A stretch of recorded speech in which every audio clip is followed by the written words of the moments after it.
As we have gone through all the important details related to writing basic SQL queries as part of this section or chapter, let's understand how to put these skills in practice to solve the problems like daily product revenue. Before getting into the details, first we need to prepare the tables. We got the scripts and we have executed the scripts which took care of creating the tables that are part of RetailDB along with loading the data into the tables. Then when it comes to problem statement daily product revenue, as final output, we want to project date, product ID, product name and revenue. Product ID is optional, however, there might be a scenario where the names might be repeated as part of our products table. To get correct results, we might want to use even product ID. If we do not use product ID, if there are multiple products with same name, then we'll start getting incorrect results. Now, when it comes to these fields come from multiple tables. For example, order date comes from orders, product ID can come either from order items or products, product name comes from products.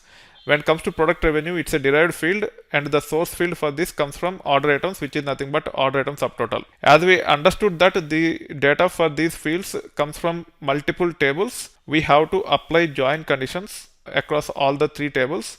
And also when it comes to revenue, we are only interested in complete or closed orders. Other orders which are in pending or on hold or cancelled, they do not add to revenue. That's why we want to skip those things. And hence we want to filter only for complete or closed orders using order status from orders. So even order status is required as part of our query, especially to filter the orders for complete or closed. Once we join all the three tables and apply filtering, we can group by order date, product ID as well as name. Then we can actually come up with revenue for each day for each product, and we can actually project whatever fields we want to project, which are nothing but date, product ID, product name, and then aggregated revenue like this. So as part of the select clause, this is how it will look like. Order date comes from orders, order item product ID, I am actually sourcing it from order items. You can also use products product ID in place of order item product ID because both of them mean same. Product name is only present in products, that's why I'm saying p.product name. P is nothing but alias for products, and then product revenue, which is nothing but alias for our aggregate function sum on top of order items subtotal.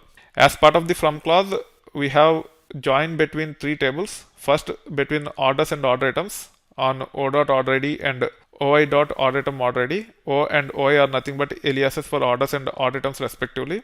Once we join orders and order items, then we have joined products using product ID from products and order item product ID from order items. Then as part of the where clause, we have applied the filter condition for order status in complete or closed. Then we have grouped the data by order date, product ID and product name. This will actually give us the results with respect to daily product revenue, where we are able to see not only the date, ID, but also the name of the product along with the revenue. Now if you want to just sort the data by date and then revenue in descending order, this is how the query will look like. If you want to get the number of records with respect to daily product revenue, this is how the query look like. Whenever you have group by, if you want to get count, you have to nest the query like this. So this is a nested query. For nested queries in PostgreSQL, you have to have the alias. So Q is alias for this nested query, and then we can actually get the count of our daily product revenue output, which is nothing but 9,120. So this is how you can actually put all the skills that are acquired to write basic SQL queries in practice and solve problems like daily product revenue.